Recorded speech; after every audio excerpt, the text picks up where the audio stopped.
As somebody who loves horror and scary movies, not a lot gets under my skin these days. But if I am scared, most of the time, it's probably got something to do with ghosts.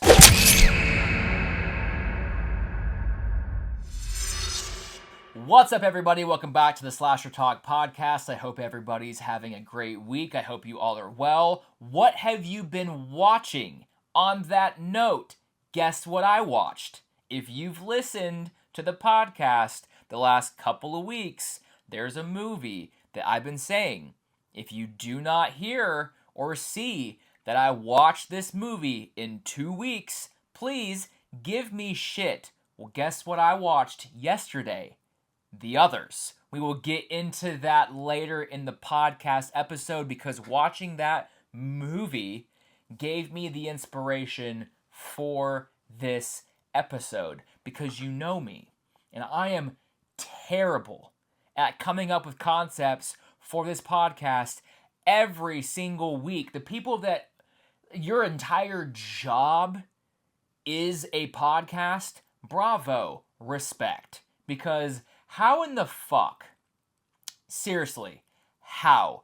I had no clue what I was going to talk about until this morning, if I'm being 100% honest with you, because I had just watched The Others last night. I was like, man, I love this kind of movie. We will get into that, but I was thinking about it more this morning on my way to my 6 a.m. gym session, and it was foggy out, very Silent Hill, very the mist, and it just reminded me a lot of the scenes in The Others.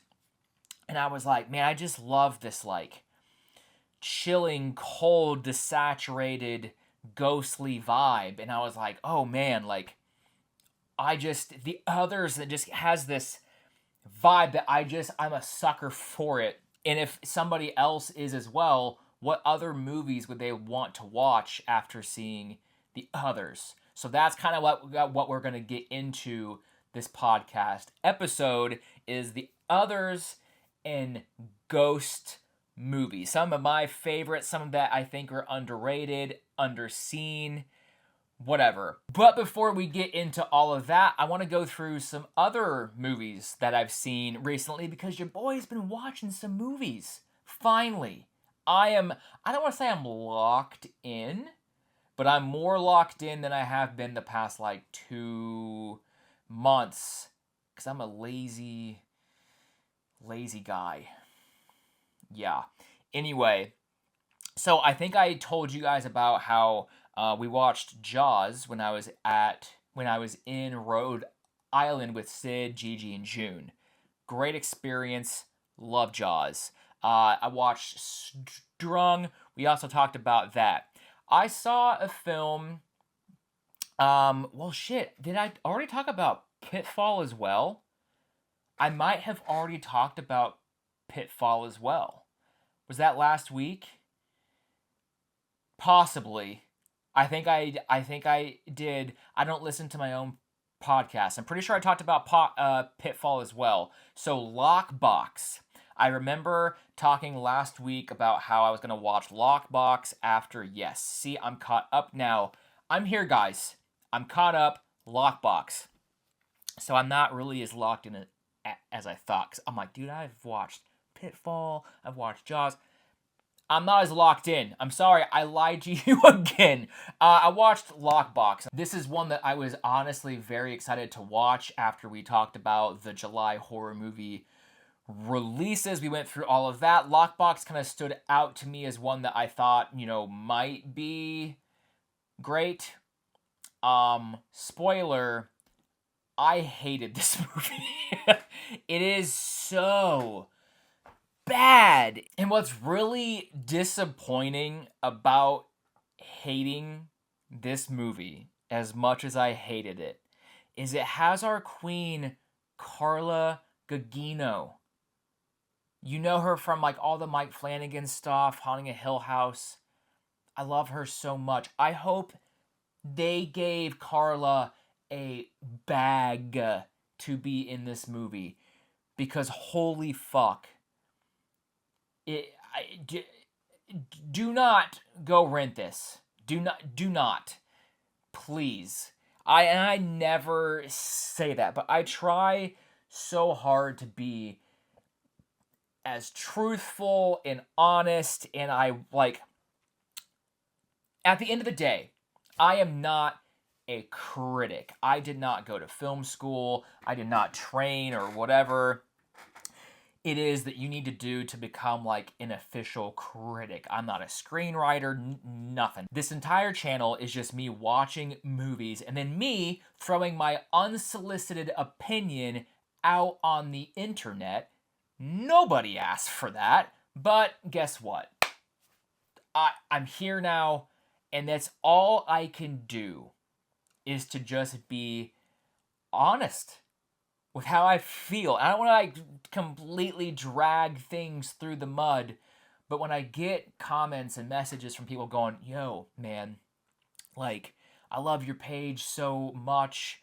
My girlfriend and I, my wife and I, my husband and I, my family, we sit down and we really use your page as a resource on like what we should watch on a Thursday or a Friday or whatever. And when it comes to like, we really value your opinion, which I love that.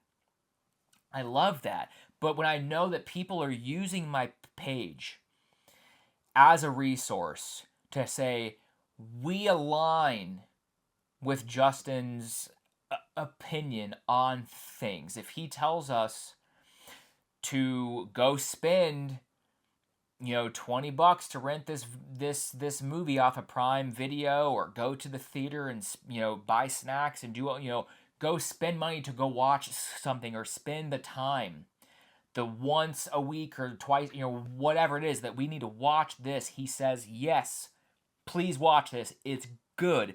Not all the time are we going to align, but I take that seriously, right? So when I look into this camera, look into my eyes for the people that are watching on YouTube, do not waste your money on Lockbox. And I say that in the most respectful way possible to the filmmakers. It's okay. So Lockbox, if you do not remember the synopsis of this movie from the July horror movie episode, which is fine. I have a bad memory as well.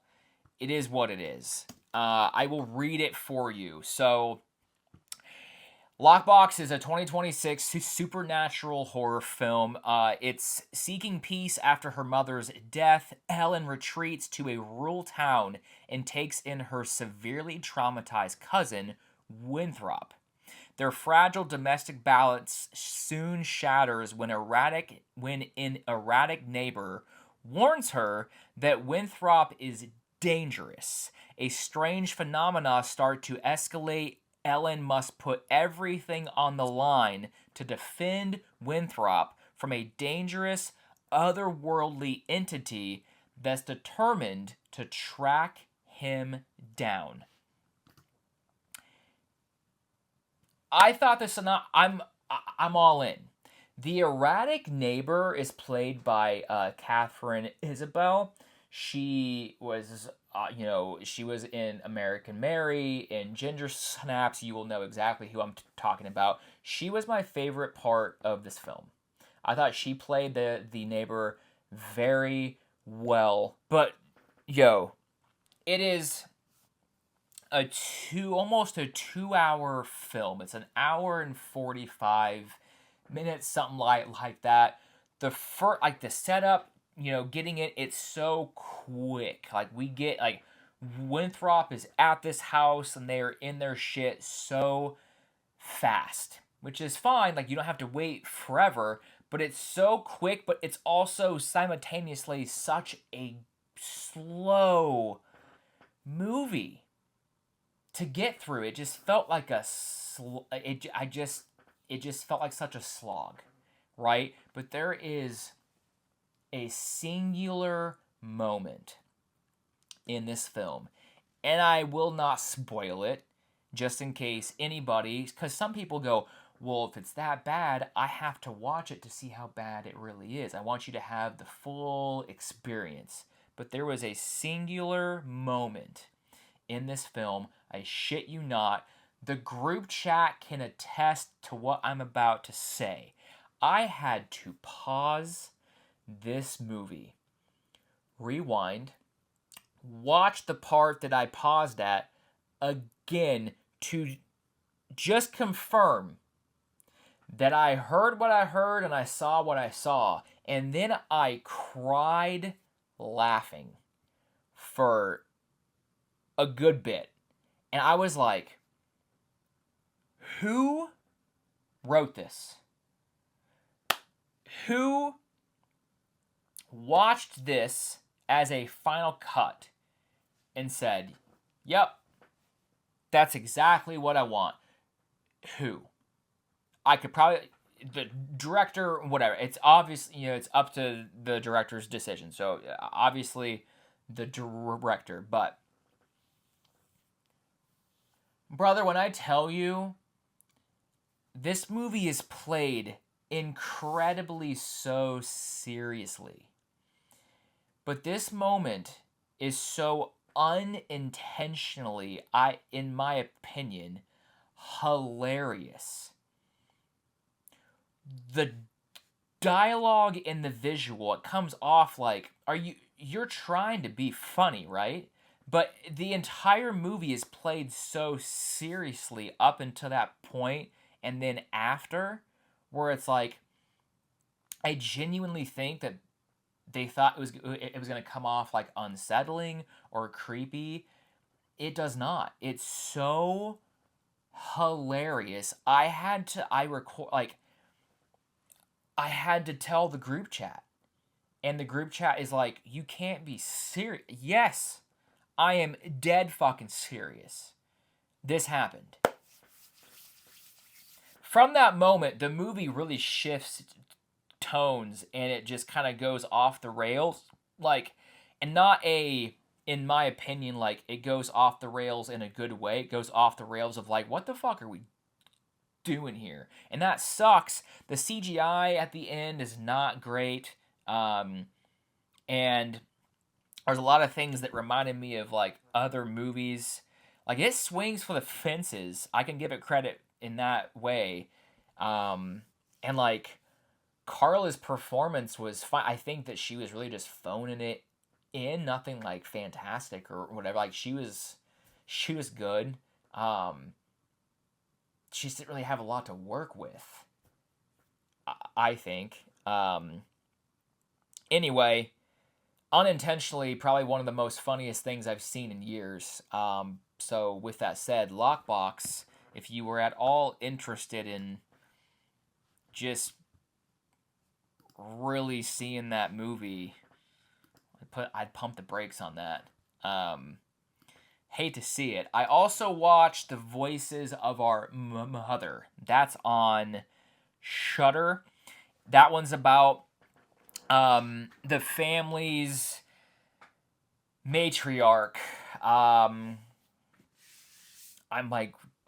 rethinking of the synopsis, the official synopsis from my head. I don't talk like that. Basically, these kids' mother, she just lost her mother, and it sends her down this spiral. She's not good. They think that she has a stroke, whatever. The kids all travel in. They have not seen their mother in years, and the entire base plot of this movie is the kids trying to come to terms with their mother that they haven't seen for years needs help, but they're such a dysfunctional family, they don't really know how to help her. So the entire thing is just them trying to help her, and you learn a lot of weird shit about this family and their past and all that along the way. I didn't necessarily hate this movie. The older woman that plays the kid's mother, she was fantastic. There's a particular scene with her that she just crushed it. She was played by Sheila McCarthy. Fantastic. Loved her. And then Georgina Riley plays Annika. She is the sibling. This isn't really spoiling anything, but she's like the quote unquote like good child. She's like the pure child. Everybody went to go once they moved out of their households. They went and like did their own lives. And Annika, she went and became a part of the church. So a lot of religious undertones in this film for sure. I didn't hate this movie. I just think it could have been a lot better execution wise. Some of the CGI and overlays really wonky. There's a couple of great moments. It felt like there was like a great film here because it felt slow burn. The atmosphere is pretty good. There's a lot of like great shots. It had moments where it was great, but it was like little great moments in like a movie that was just fine. Very slow. So again, nothing that I would like highly recommend you go watch. But if you love like religious slow burn, I want to say mystery, but like that was part of my nitpicks with the movie as well. It had this like, I felt like they played their hand with this like mystery that they were setting up way too early. They were way too obvious. It would have been really cool and nice if it was teased a different way.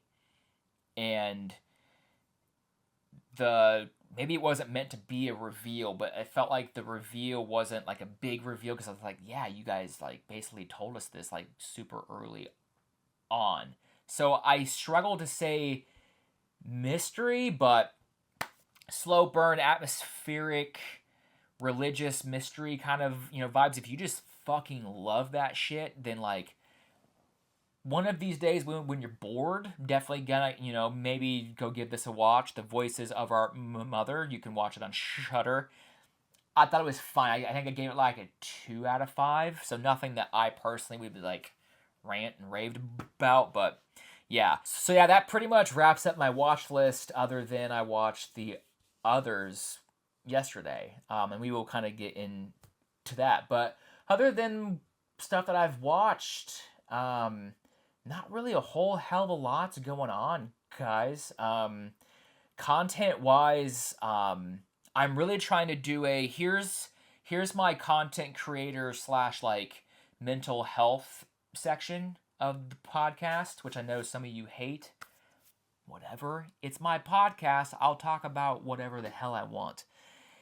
Anyway, I'm trying to do this thing where I rewire my brain on how I view and think about content, right? Especially when it comes to like views and reach and like the monetization aspect of this job. It's very easy to get sucked into, well, this video didn't go crazy viral, didn't do these amount of views, whatever. I thought this video would do better. So-and-so's video on the same thing did, 5 times the views. Monetization and reach and all these things are, they're down 60%, but that's not really an accurate, down percentage because you might have had like a fantastic month, whatever, all these types of things. I caught myself last week after kind of getting a brief overview of like the analytics of like Facebook and TikTok. I don't really look at IG because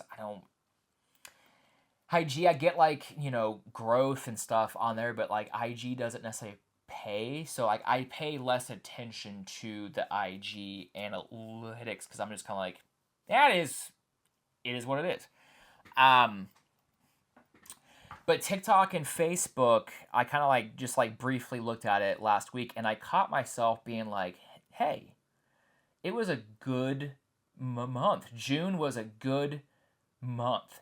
And I had to like sit back and say, Justin, June is the best month that you've had the entire year.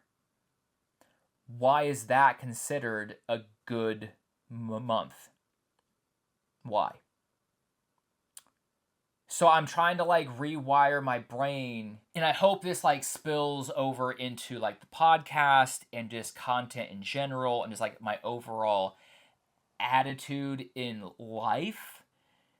Is I'm trying to rewire the brain and go, no, like when you see things like this, that is a fantastic, it is an incredible, it is an excellent month. And when the months prior that you thought were just kind of those were good months. Those were good. June was spectacular. It was fantastic. It was excellent. Whatever. It was rewire your brain. Talk more positively. Give yourself credit.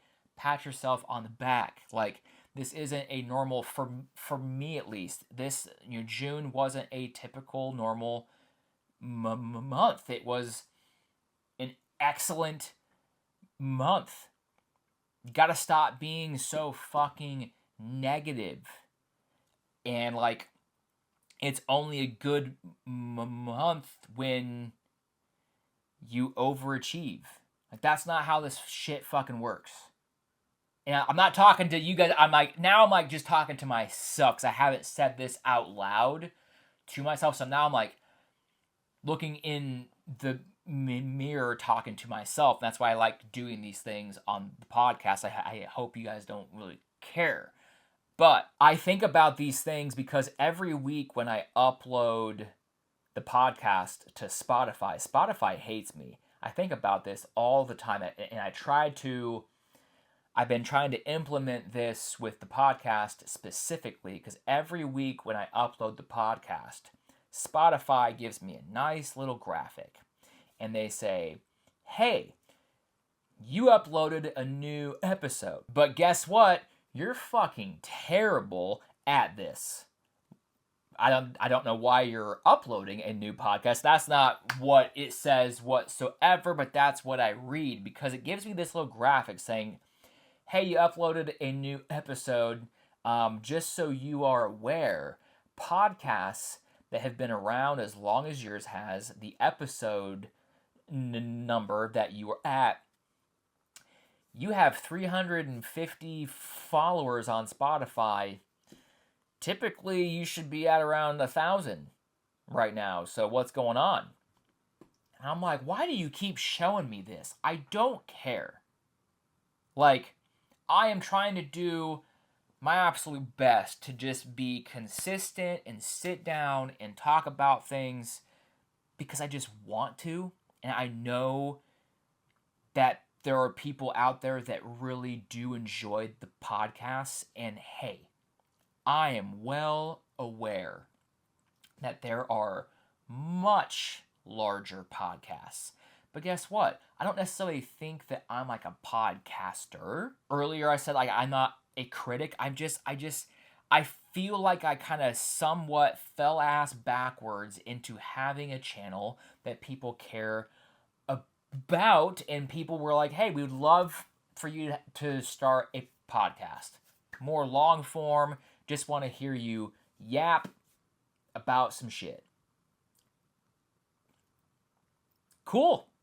Sounds good. I'm cool with that. It expands the brand and the channel. I genuinely really do enjoy. It does take me a bit like to come up with topics, and I kind of like do dread because of like my stutter and all that, right?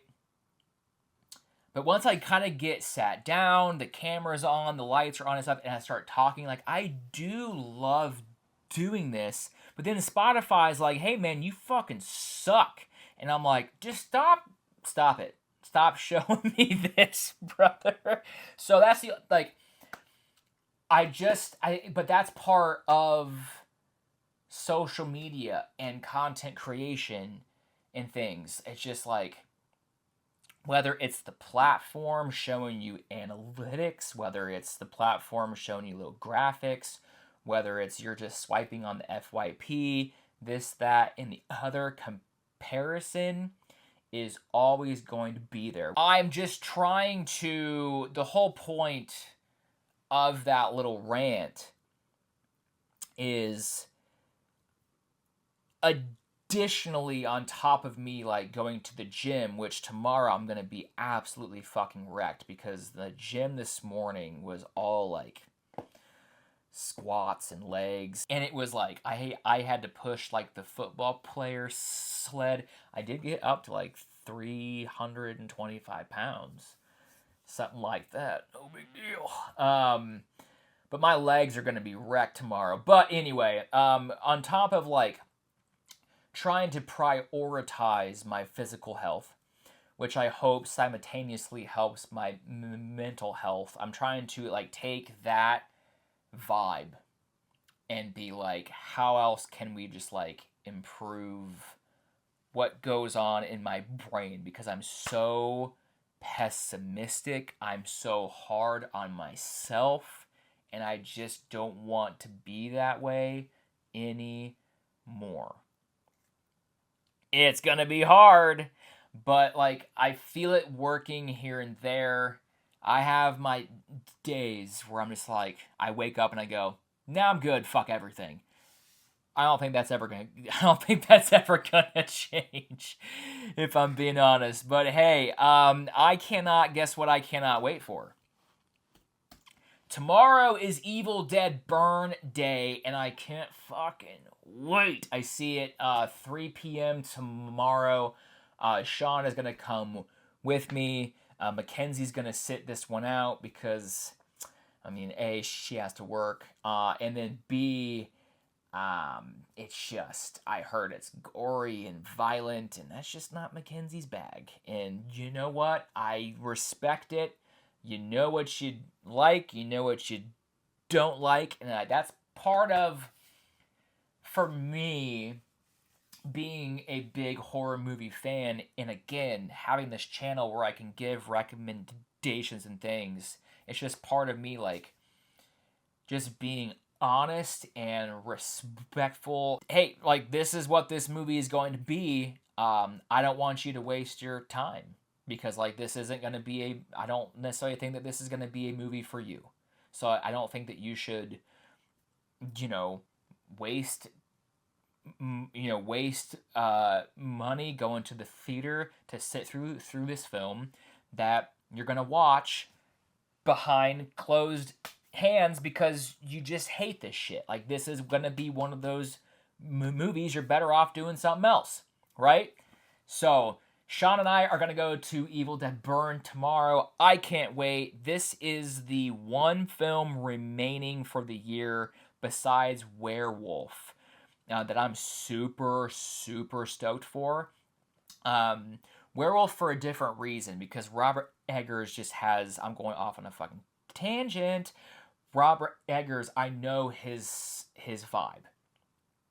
And I'm going to love that for a different reason. But Evil Dead Burn, to me, going into the showing tomorrow, I haven't seen it yet. And every one of my content creator friends that got early invites to screenings in the premiere, I'm jealous. I hate you. I love you all so much. But I hate you. This is one that for me personally, I have the expectation of when I leave the theater tomorrow, this movie will 100% crack my top 5, if not top 3 of the year. I know I should probably go in thinking it's gonna fucking suck, but that's what the vibes are. I cannot wait to see it. So I'm done yapping about my own personal shit. Let's get into some movies and the topic of conversation for the day. So like I said earlier, if you've listened to the podcast the last couple of weeks, I mentioned that I wanted to rewatch The Others. It's been a while. It was a couple of episodes ago that we talked about horror movie twists, and I always have to bring up The Others. Well, yes, I always have to, but in general, when it comes to horror movie twists, The Others gets brought up a lot because if you know, there's a major twist in The Others. Spoiler for The Others real quick if you've never seen it, because I was watching it last night and Sean knocked on my door to like show me something and I had to pause it, and it was right before the reveal happens and he's like, Nicole Kidman, like, what is this? And I was like, The Others. And he was like, I've never seen it. And I was like, brother, what the fuck?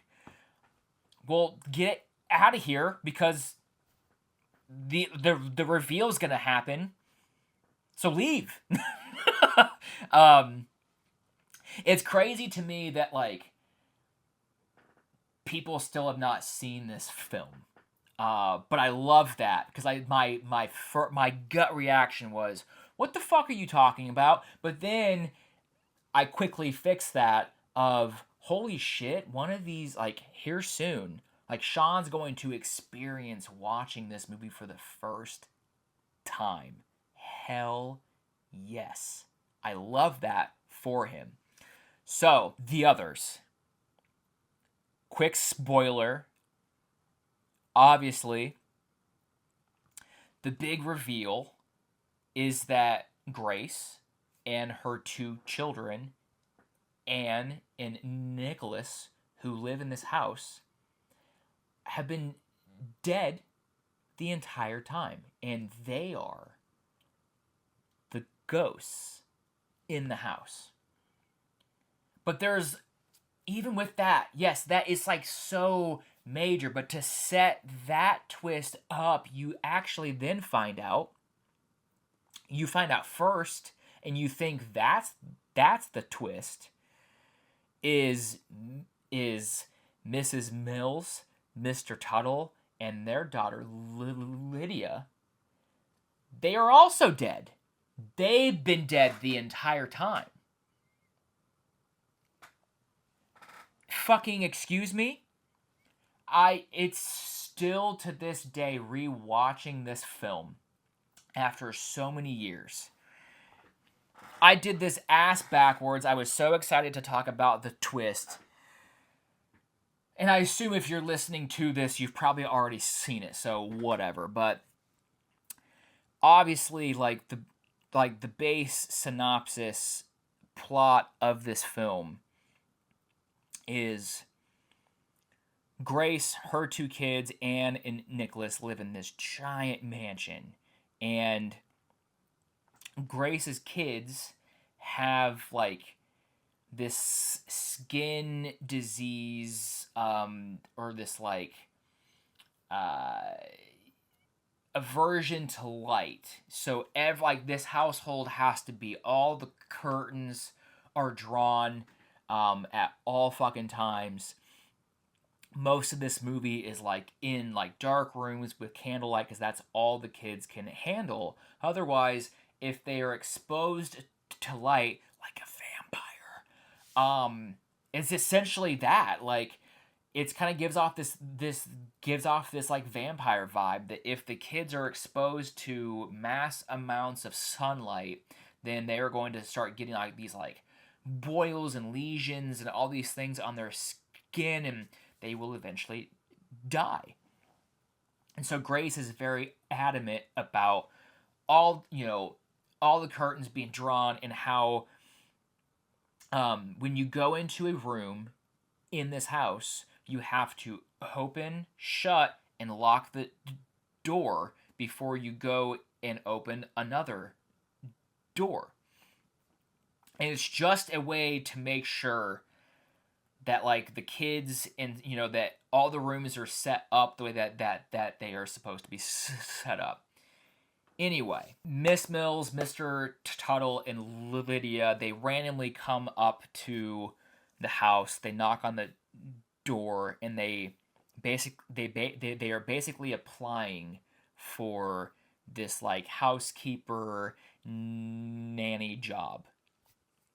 And the entire time you just like, Grace's husband is at war. It's set in World War II, and you just have this whole setup of like, Grace has all this house that she has to maintain and upkeep, and these kids that have this like skin, aversion to light, and she just needs help. So when Mrs. Mills and Mr. Tuttle and Lydia come to the door, she was like, yes, like, you are hired for this job. Here's all the rules, all that cool. And then you kind of find out that, the newspaper ad that Grace had put in the mailbox never really got delivered, and you find out that so she's like, why are you here? Because like, there was no ad to respond to. So Mrs. Mills says, we actually used to work in this house, and once every great while we come to check on it, and you just happen to open the door and talk about this position, and we love this house. We used to work in this house, many years ago. So like, we just want to be here. Cool, sweet. You have this, you have that initial setup, and then you kind of get into the ghost supernatural vibe of this movie. And Grace's daughter is convinced. She keeps saying how there's this kid named Victor that she keeps seeing, that she keeps having conversations with, and that she keeps seeing around the house, and she does these drawings, and how Victor has a mom and a dad, and there's this creepy old woman that she's seen 14 times in that house. And Grace is like, stop telling stories, you're a liar, all these things. And what's so good about this film is I'm a sucker for this kind of film, because it's just like, because the curtains have to be drawn, it's so just like moody in this house. I don't want to say that the house is dilapidated, because it's not. It's still like taken care of, but it's just kind of like dusty, and there's cobwebs, and it's got furniture and things, but it doesn't ever really feel like a lived in house. And I love that vibe. And of course, the reason for that is because they might be living in the house, but the house is technically empty because they're dead. But they set everything up so well, with the different scares and the setups and the reveals of this movie. It's got great pacing, great tension, great atmosphere, moody. I'm such a sucker for this kind of film. And the scene with when Grace has Anne put on her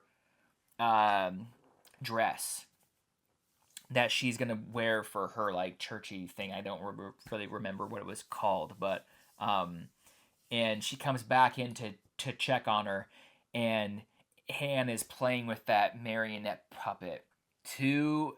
I haven't seen this movie in years. It's 2026. I am 36, almost 37 years old. And watching that yesterday, I was like, still, fuck off. This scene is incredible. How she's just playing with the marionette, and Grace walks up and says, I told you, you cannot be sitting on the floor. You're going to get your dress dirty. And then the camera goes and shows that it is an old lady's hand playing with this puppet. And Nicole Kidman's acting in this scene, wide-eyed, incredible. She goes around and the camera pans and it reveals Anne's face to be this old, decrepit, white-eyed old lady. And Grace is dumbfounded, and she was like, what did you do with my daughter. Where is she? And Anne is sitting there going, this laugh and this smirk that she was, what do you mean, silly? I am your daughter. Fuck you. It's scary. It's to this day. I just watched it yesterday and I was just like, mother, I've seen it before. I knew it was coming. This movie just, after all these years, it just lives up. It's so good. When Grace is when she's embroidering and she tells Miss Mills, hey, like, Lydia's just making all this noise, gets giving me a migraine, like, can you please, like, go chat with her and say, you can clean this house and not be so fucking reckless and rambunctious, like, chill out. And Miss Mills is like, yes, of course, ma'am, I can have that, I'll go have that conversation with her right now. And Grace is like, oh, thank you. And she goes back and she's embroidering, and then you hear the reckless running and bumping into things and all that from the floor above. And Grace has had it. She's like, yo, motherfucker, like, she has crossed a line. She's so loud, and she gets up to go say something, but she sees Miss Mills outside the house with Lydia having this conversation. You see her, you're fucking, she's been saying this, and that realization, the acting, that moment, the big reveal, not the big reveal, but this that was the first moment in the movie that Grace looks up and she's like, holy shit, my daughter was right. There's somebody in this house. Like, just those types of things with ghost movies. And I know I just went through this movie in the most sporadic, non-sequential way. I am terrible at this, whatever, but like, it is those types of moments in movies like this with ghosts that just, if it's executed the way that it's executed in the others and a lot of these other films that I'm going to be talking about, it just gets under my skin so much. It genuinely freaks me out. And it's because I know this. I've said on this podcast, I'm not a religious person, and I feel very hypocritical in that.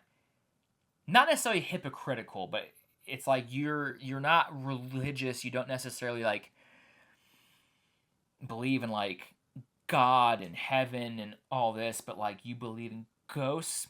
Yep, because I've had those experiences. It's an experience that I've had. And I think that's why ghost movies get under my skin. Things in horror and scary movies that really just affect me come down to like, what's reality? What's real? What feels real? And that's why home invasions really just get under my skin and like really affect me. But for me personally, that's also why ghost movies affect me the way that they do as well, because I've had so many experiences with ghosts. And you're gonna say, Justin, you've lost the plot. Brother, are you okay? What the fuck are you talking about? Before we get into these other movies, because I'm not gonna go through like these movies like crazy in depth or whatever. So give me just, I love this conversation. Give me just a bit to go over some of my crazy experiences that I've had. Dude, okay, I don't even know where to fucking start. So, I'm not going to go through all of them,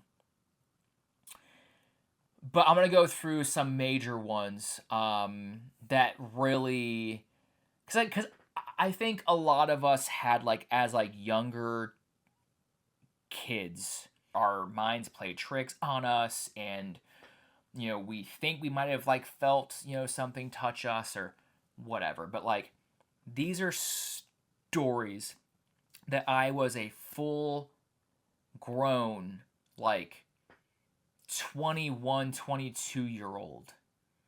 And I'm like, I can't explain this. Like, what is happening? A lot of these stories came from my ex-wife's parents' house. After college, I lived with them for a couple years. I'd say a couple years, a year and a half, something like that. My room was upstairs in the corner, and it was the room that her older brother had. And I remember when I moved into that room, I didn't really have like a close, great relationship with my ex-wife's older brother. We didn't like not get along or anything like that, but he had like moved out of the house, and he was in college and, you know, doing things when I really, you know, became a part of, you know, that family's lives. But I remember when I was moving into that room, her brother, I remember him saying, "Good luck. That room is haunted as fuck. I will never step foot in that room again. Best of luck. Have fun." And I was like, what the fuck? When I tell you, he was not wrong. And I can feel a lot of you going, what are you talking about? So, I never felt unsafe in that room, but that room gave me so many experiences that I just can't explain. For example, it was right when we first got Blaze, our husky. He was a puppy, and Blaze would sleep in my room with me, and we had a little like kennel for him, and I remember him just kind of like whining in the kennel, and I was like, oh man, he's just so young. I feel so bad for him. I'm just gonna open up this kennel and just like let him out. Like if he, you know, goes to the bathroom or whatever, I'll just clean it up. I just feel so bad for him, and I just like I have work, all these things. And I remember opening it up the kennel, and he comes out and like he lays out on the floor, super happy. And then the light, there was like a light outside of that bedroom that would kind of like, it was before I got curtains, and it would kind of like shine the right way where you could kind of like see, not in full, but I could see Blaze on the floor. And he started to whine some more, and I'm like, what the fuck is going on? And so I remember rolling over and looking at Blaze laying on the floor, like chest out up, and he was looking at the door that has stairs going up to the attic. And I was like, why are you looking at that for? And he was just whining and whining. And then he got like a real like high pitch, like scared, like whine. And then he suddenly stopped, and I saw Blaze's head go from the door and slowly turn like he was following something walking across the room. And then he got up and screamed.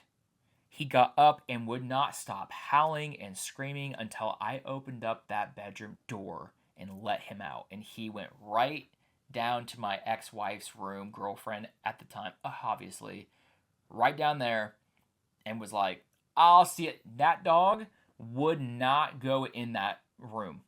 Like, I would have to carry Blaze into that room and like hold him.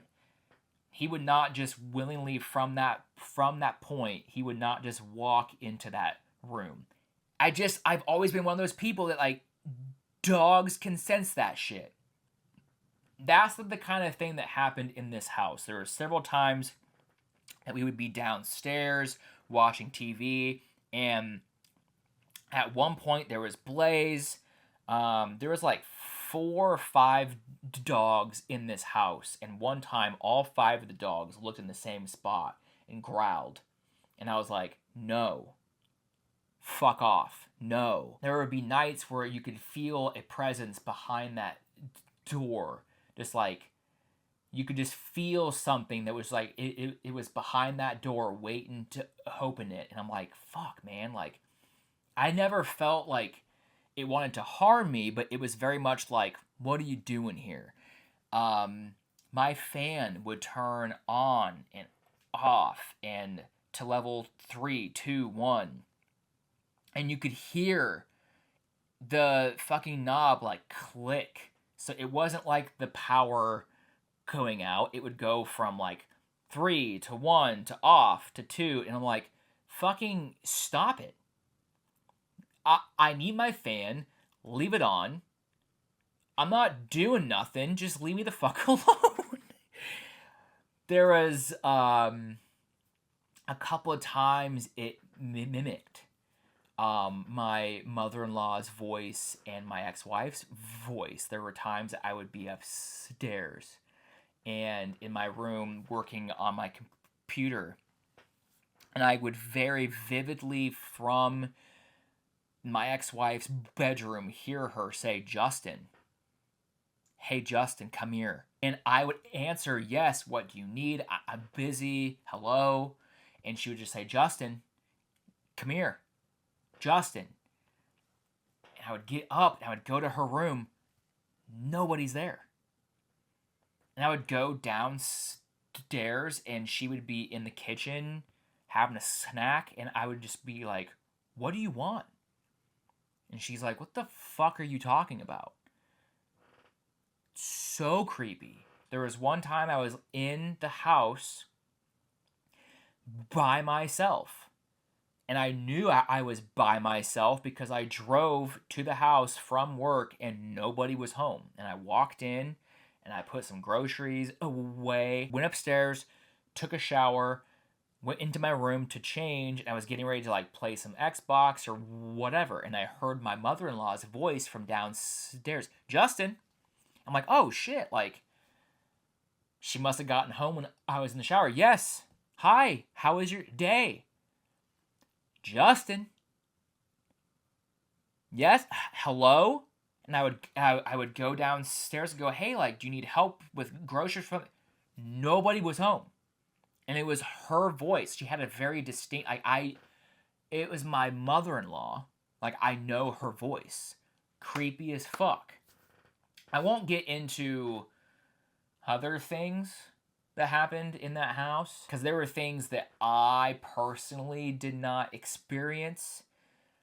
There were some things that lined up with some experiences that I had. I heard an old man's voice outside of my room one time, and there's a whole story about somebody seeing an old man standing outside of my bedroom door once, but I didn't see that. I was just told. So I'm not going to go down that rabbit hole. But those experiences are crazy. But the craziest one probably was Sean's old house that he lived in high school. And I will put up a photo of what I'm talking about in the video episode, because this photo to this day, I am very efficient in Photoshop and things. I've like brought it into Photoshop and I've done levels and things. It looks so real. And at the time, like, none of us knew photo editing software or none of this. My old band had band practice in the basement of Sean's house. It was a very creepy basement, and Sean and I, through like me being over there for just like hanging out, whatever, for, months and months. We'd always heard, like, children's, like, running upstairs and downstairs. We had heard, like a little boy's laughter, and other band practices before this. We would, like, practice and go to, like, Burger King or whatever, and we would come back, and, like, all the volume knobs would be changed, and shit like that. Things that a little child would do. Correct? Right. Cool. We got this motherfucker on camera. We were practicing, and Sean's girlfriend at the time was taking photos. And it was after I was back in college, during one of my classes, and I got this text from, I think it was her or it was Sean, being like, hey, we were going through the photos from practice, and, like, do you see this? And the photo is black and white, because at the time, that was a thing with these new Canon cameras, was you could do this thing where, like, it was, like, black and white, but it would, like, take, like, a color, and, like, everything was black and white, but it would, like, pop out the yellows or the blues or whatever. So I'm guessing she was on just, like, the black and white setting. I have no fucking clue. Anyway, it's a black and white photo of us in the basement during band practice, and I'll pop it on the screen here. You can see a little boy's face behind the shoulders of our two guitarists. Clear as fucking day. Do not look at the handprint. People always point that out too. That was a part of a sign that was hung up in the basement. That face of the boy, I cannot explain. And this has been, I was in school in college in 2008 is when I started. It was my first year. So it has been 18 years, and nobody involved, nobody in this group has ever, and this gets brought up quite often, and we've had everybody that was involved was at my wedding, and I remember sitting down and being like, look, motherfuckers, if anybody faked this, now I don't care. I just have, and no, like, nobody. The only person that could have is, like, Sean's now ex-girlfriend, and she just didn't know how to do that shit. I've had several people that are, like, photo editors, like I am, look at it, and they're just like, this doesn't look edited. I know. So that photo is a major one for me. I've had, take that photo out of the equation, I would still believe. But, like, that is one when people, I have a photo of the boy that used to taunt us and fucking harass us in Sean's house. Here he is. Crazy work. So, like, for me personally, I know people don't necessarily, like, believe in this shit or whatever, but like, I've had so many experiences growing up with ghosts that, to me, ghost movies and things like that feel very real to me, which is why it gets under my skin. Hearing running noises without seeing something as one of my, it gets me every time in a movie, because I've heard that shit. Like, what is running? I've experienced that. It's scary. So when, a lot of people's criticisms of some of these movies, like Paranormal Activity. I'm not going to talk about Paranormal Activity because everybody knows Paranormal Activity. But to bring up that franchise, very famous franchise about ghosts. People say, you don't ever see anything. It's just a bunch of banging. It's just a bunch of noises. What was that? And that doesn't affect some people. I get it. I understand. You have to be able to see something to be scared. Yes. But I've had those experiences. So I get brought right back into the sheer just coldness when it happens. You're so cold and you go, what? I can't explain what is happening or just happened. What do you mean? It's scary. So, with that said, I brought up Paranormal Activity, but I didn't put it on this list because everybody knows about that. But I really wanted to focus in on ghost movies that were very similar of a vibe to the others. And I wanted to focus on ones that maybe don't get talked about a lot. There are some on here that definitely do get talked about.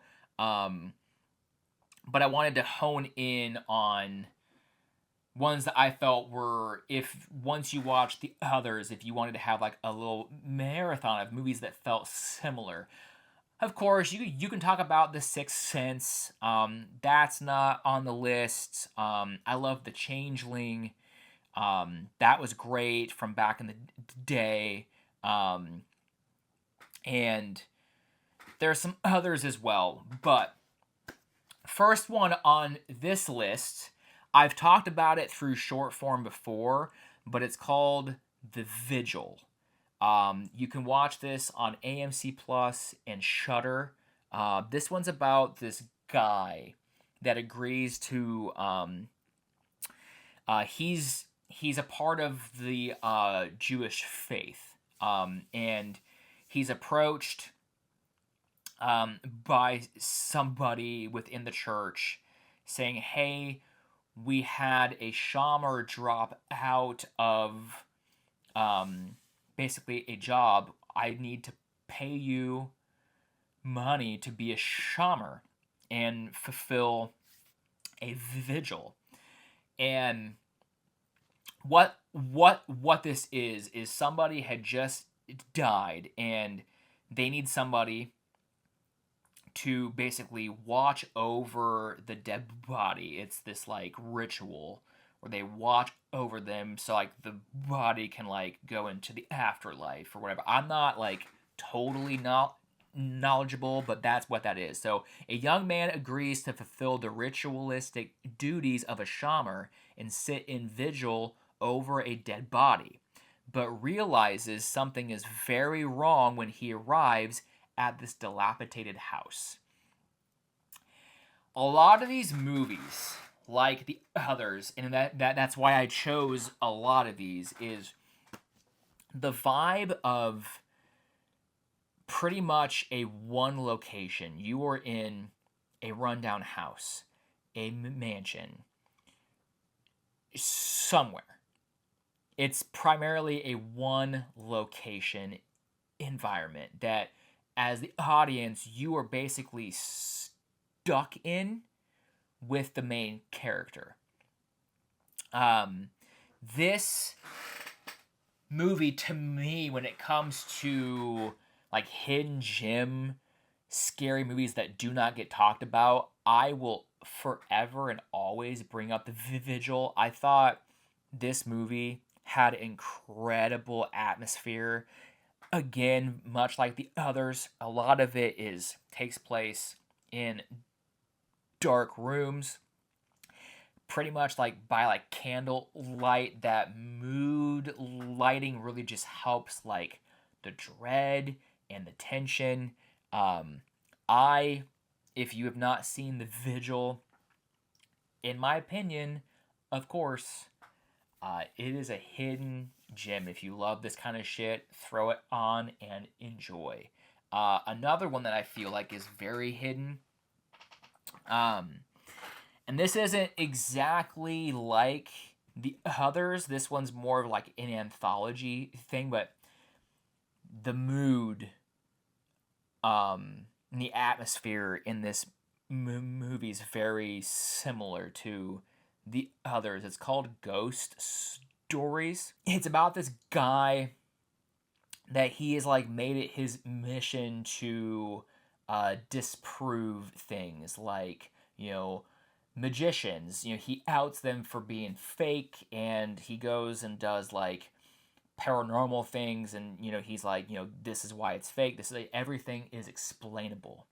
And then he gets a letter, or a piece of mail, one day from the guy that he admired growing up, that does the same thing. He disproves all of this kind of shit. He gets a piece of mail from him saying, hey, these are 3 cases that I was never able to disprove. I would like you to look at these cases. I had to have missed something, but these are 3 that I've never been able to prove as being fake. And so it's these different, each story of the anthology is each case. And granted, I will admit, straight off the rip, I may have been under the influence of some candy when I watched this film, which might have helped heighten the tension in the atmosphere just a tad. But everybody that I have recommended this movie to has come back and said, yo, dog, like, that shit was creepy as hell. There are several moments that just, again, it just gets under my skin. It's just creepy. It's scary. So Ghost Stories. And when you see the poster, you're going to go, what the fuck? Each one. There's like one, it's like white and colorful, like a crazy guy on top, and like his mouth is wide open or some shit, and it will say Ghost Stories. And then there's one where it has the main actor. It's got Martin Freeman because he's in it, and then maybe a third guy, and then all these like illustrated ghost hands and things coming. It just looks a little cheesy. Do not judge this movie by those posters. In my opinion, again, it's a nice little hidden gem. Third one, The Power. I know I've talked about this one before. Again, I'm not sure on the podcast or not because my memory sucks. But I've brought The Power up on short form several times. I love this film.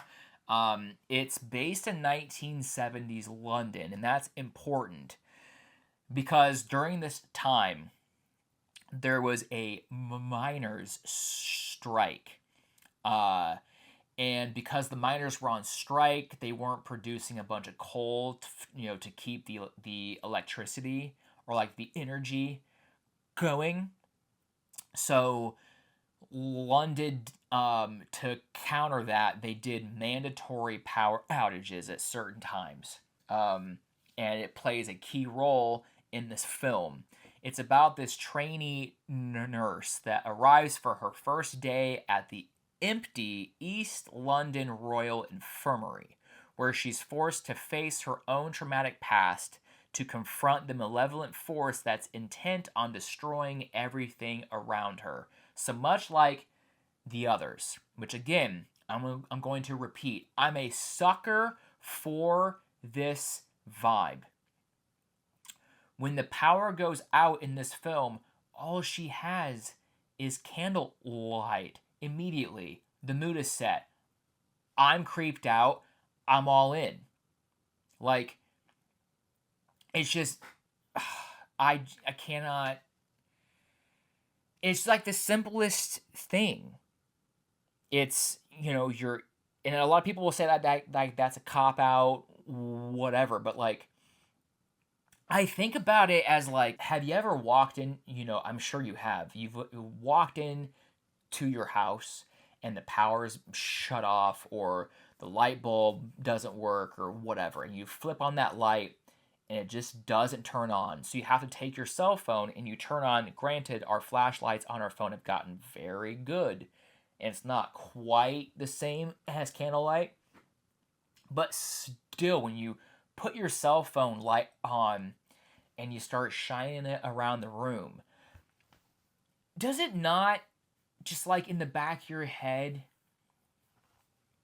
I can turn this phone from the left to the right and there's going to be somebody fucking standing there? Like, I think about that shit all the time. Like, I don't, like, come off like I do. My roommates, Sean and Mackenzie, hate my side of the house. They fucking hate it. We watched Undertone a few weeks back on my side of the house, and both Mackenzie, Sean, and our friend Kira were all over on my side of the house watching it, and I wanted to watch it in the dead pitch black at night, because that's how you're supposed to watch that movie, in my opinion. And they all three were like, fuck you, we're not doing that. Your side of the house is creepy just by itself. Case A. Mackenzie hates this fucking room. She, real funny, this is a tangent. Before I had this complete setup, a lot of my stuff was just here, and Lily was sitting on this shelf. And if you look this way, it's the door to my office. And how this house is set up is I have like my side of the house, and it's just one long hallway that goes to my front door. And it was one day that like all the doors in the house were open. We were doing like something, but like Cooper and Riker, their dogs, could just have like free reign. They were just coming in and out. And I was doing something on my computer. I cannot remember what it was, but that's how it was. You know, Willie's sitting there, all the doors open, and I hear from the depths of the house, Justin? I said, yeah. And it was Mackenzie. And she goes, I'm going to need you to shut your door because I do not like looking at that fucking Saw doll. He creeps me out. And I'm like, fair enough. She hates Chucky too. But she was like, I'm going to need you to shut your door because it's really fucking creeping me out. But like, I just have like a dark aesthetic over here anyway. Sean swears that he's like felt things over here. I have too. Not for a long time, but when we first moved in, for sure. But he swears that he's like seen shadows over here. He's felt things. So like, they just hate the side of the house. I'm not gonna lie, I do not remember why I went onto that tangent. But just like, oh, I think the undertone, like, because during the undertone, like, my AC system went on, and like one of my doors wasn't quite shut, so it like shut during, and they were like, fuck you, like, I hate this, I hate it. But like, I just like, they say that they hate this side of the house and they don't know how I live over here. And I just go, it is what it is. Like, I guess I just like, I don't welcome it. But it's just like my environment, I'm used to it, you know, so it's hard for me to understand people that aren't creeped out by this kind of film. Like, you're in the dark by candlelight. You don't know what's going to be around the corner, what's going to be behind you. It just freaks me out. So The Power does a very good job of that vibe. It also is low-key emotional as hell. One that's very similar to The Power of being very, very creepy and, in my opinion, like legit scary, but also like emotional at the same time, is The Orphanage. I love The Orphanage. It's a Spanish film. Here's the synopsis. Laura has happy memories of her childhood in an orphanage. She convinces her husband to buy the place and help her convert it into a home for sick children. Ah. One day, her own adopted son, Simone, disappears. Simone is critically ill, and when he is still missing several months later, he is presumed dead. Grief stricken Laura believes she hears spirits who may or may not be able to help her find her boy. I say this all the time and I fucking hate it, but whatever. Again, like the others, the vigil, the power, the orphanage takes place in basically one location. It's the orphanage, and it's like, I don't want to call it dilapidated because like it's not like falling apart or whatever, but it's just like dusty, dark, spider webs. A lot of these scenes take place in the dark, and it's just like,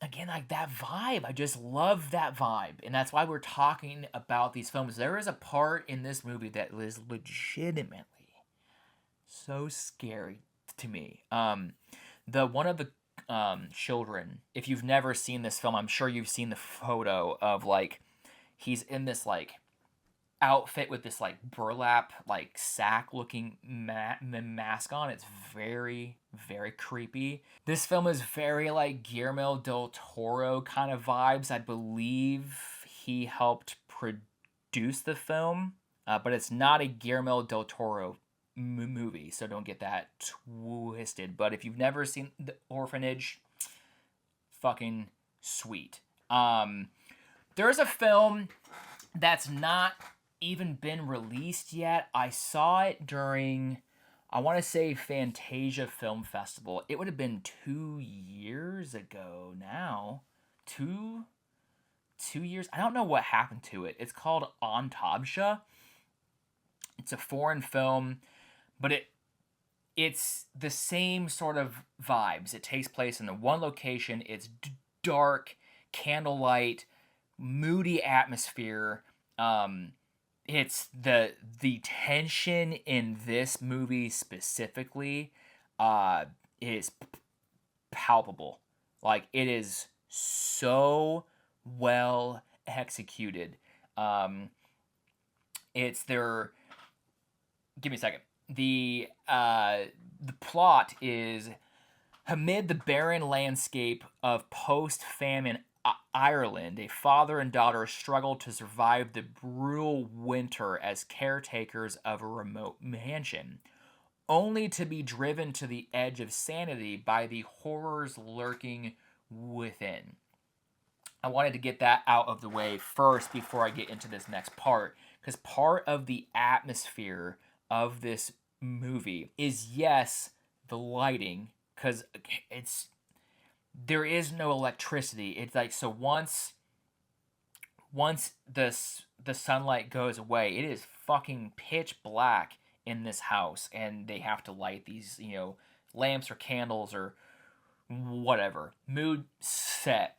But on top of that, the winter weather behind the scene, like that's happening outside of this house. You can hear the wind just howling and this house creaking. If you've ever seen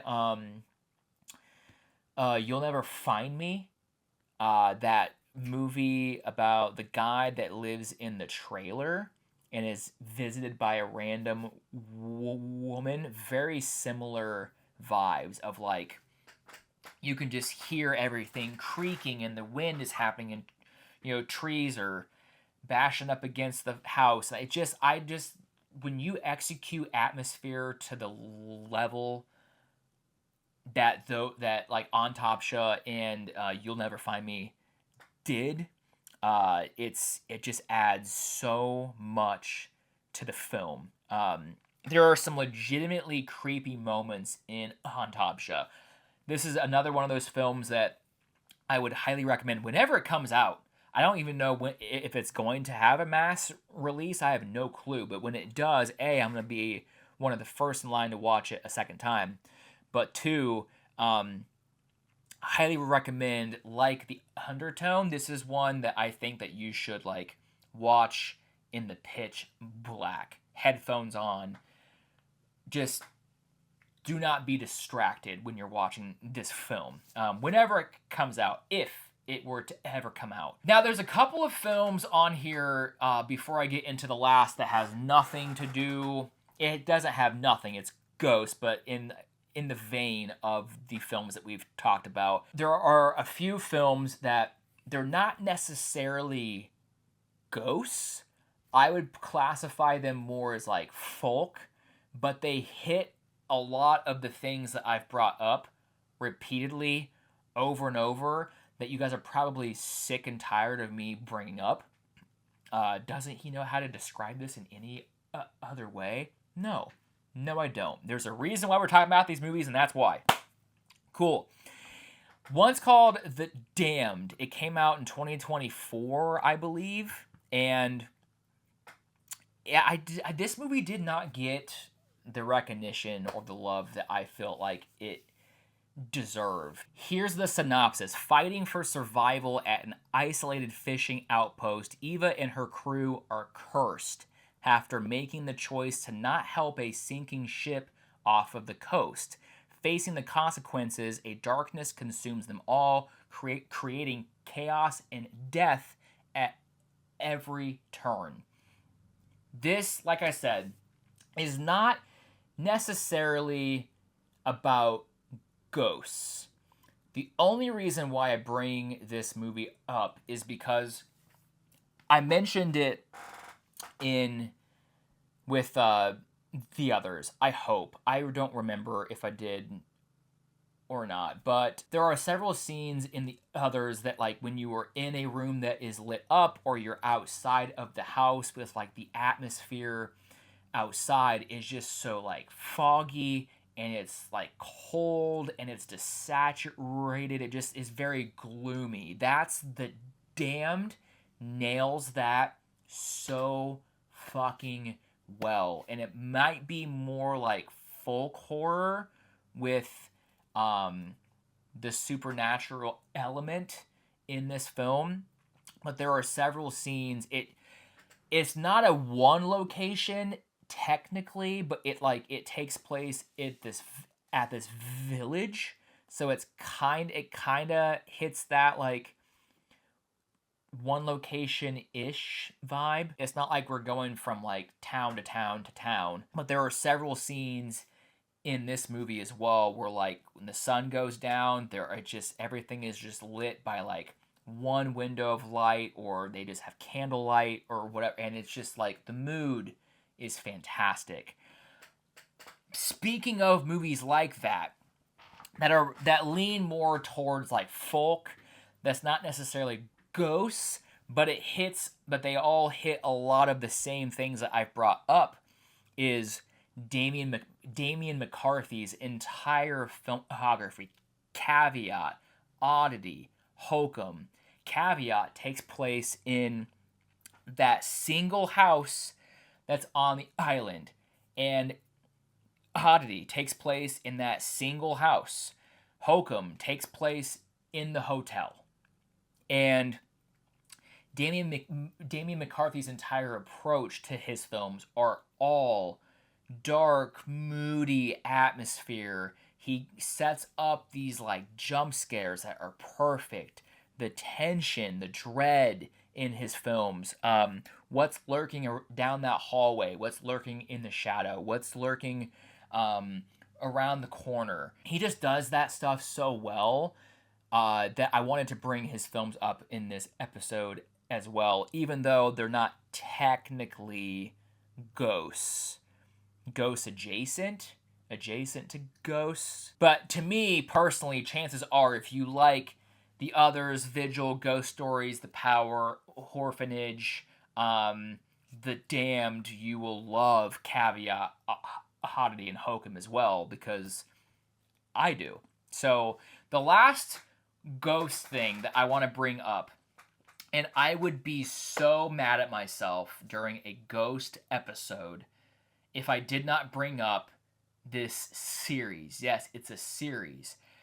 This is probably the most left field movie, series, whatever on this entire list, but I had to bring it up. The Blackwell Ghost from Turner Clay. I think I always say Clay Turner, but it's Turner Clay. This series, to me, in my opinion, is incredible. It's fantastic. Very, it's all found footage slash like documentary setup, and we follow Turner Clay. He's this like zombie filmmaker that one day comes across this viral video about this hotel. Like hotel security goes to check on this like screaming that's coming from this hotel room, and there isn't supposed to be anybody inside this room. There's nobody that has booked this room, but you can just hear somebody screaming, and you can hear the communication between the head of security and the guy that's by the door, and he's like, hey, like, let's not go into this room.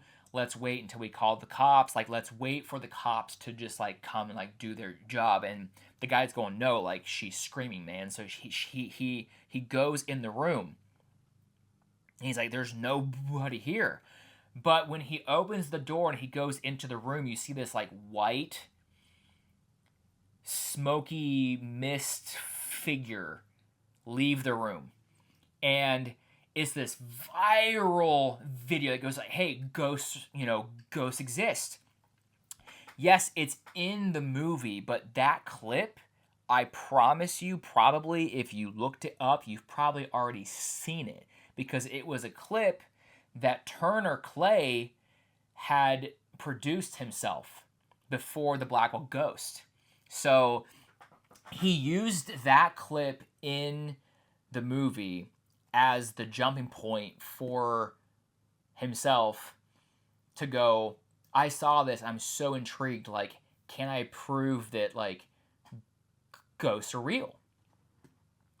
So him and his wife end up talking with this guy that supposedly has a haunted house, and they get permission from this guy to go live in his house for, I believe it was like a week or 2 weeks. They set up all these cameras in his house, and they're trying to get evidence and like prove that this shit is legit. And he's documenting the entire thing. And to me, the execution, the authenticity of this feels so incredibly real. You feel like everything that you're watching is legit. In fact, like not most, but I see a lot of people still online that think this is legit, that it is real. It's not, unfortunately, but that's how well executed this entire series is. The first 2 films take place in that one house, and then he changes it up. There's something like something with the story. It's been a while since I've seen number 2. Something with the story. The guy ends up like wanting to sell the house or something, or he like stops letting them be in the house or whatever. So Turner ends up finding this house in Florida that he goes and basically does the same thing in. That's Blackwell Ghost 3 up to, I believe, 5? There's Blackwell Ghost 1 through 8. We're waiting for number 9. I believe he's in that Florida house 3, 4, and 5. And then it's 6? Or is it 3, 4, and then 5 is when he goes home at his house, and then 6, 7 is like he goes back to the Florida. Whatever, you're just gonna have to watch it. But a lot of this Florida house becomes like the main thing from movie 3. In my opinion, 3 and 4 are the scariest of the entire series. I was 34, 35 years old watching this shit in this house, in my room, lights completely off, like I do, Number 3 and number 4, at some point, I had to turn on my light. I'm like, nope, I can't with this. And yes, it's you don't ever see anything. It's just a bunch of noises. Yeah, cool, whatever. That fucking scares me because the Florida house that is in that movie reminds me so much of the hallway that I have in this house. So the entire time I'm like, fuck. And I'm watching it, and for some stupid fucking reason, I have my bedroom door open and it's just black. It's just black out in the hallway. So I'm watching the movie, just swear I keep seeing things. Dude, so I had to watch it with my door shut. But anyway, if ghost things affect you the way that they affect me, and you have not seen the Blackwell Ghost series, they're only an hour long. You can watch the first one for free on like AMC and like Tubi and shit. But the rest you have to rent. They are only about an hour long each. So they're really quick watches. You can bang out the entire series and like you can binge it in an entire day if you would like. In my opinion, fantastic. I will say the back end of the series does go down a road that I didn't necessarily love, and there was some change ups in like the style of footage and some editing choices and things that I'm kind of like, you kind of the immersion, that feeling like this is real, I was kind of taken out of that here and there in like movies, specifically 7 and 8, if I remember correctly. But 1 through 4 they're so good. So if you haven't seen the Blackwell Ghost, definitely get on that. Okay, guys, that's it. I'm done talking about Ghost. Tonight's gonna suck, dude. I'm gonna be sitting in my room going, well, whatever. It is what it is. Obviously, there are so many movies about ghosts that I did not talk about. So I would love to hear. I just wanted to really hone in on a similar vibe to the others, but I would love to hear some of your guys' favorite ghost movies. I love these types of films. So please give me any recs that you have. It does not have to be in this tone whatsoever. But if it involves a ghost, Casper. Fuck yeah, dude. No, but if there's any like ghost movies that you find to be scary, please, would love the recs. I'm gonna go on a ghost binge here soon. I can feel it in my bones. I shouldn't because it scares me, but it is what it is. But I hope you guys enjoyed this episode. As always, if you have not yet given me a 5-star review on Apple Podcast or Spotify, I would greatly appreciate that. It just helps me so much get out into the algorithm, and it would help me get Spotify to stop showing me, hey, you suck at this. I'm just joking. I'm not. But it does help me a ton to kind of get the podcast out to more people. So that would greatly be appreciated. If you've not yet followed me on TikTok, Instagram, Facebook, YouTube, there's a lot of daily content that I post on those platforms. See you there. And yeah, again, guys, I need to like lock in this weekend. I have a Screamify thing on Saturday that I'm going to go to. I go to see The Odyssey next week. I go see Evil Dead Burn tomorrow. That I cannot wait for. We talked about that. So I do have some movie watches planned. And I'll have to figure something out for next week's podcast because you know I'm terrible at that. But I will figure it out. I hope you all have a great end of your week. I hope you have a great weekend. And until next time, remember, watch something spooky this week.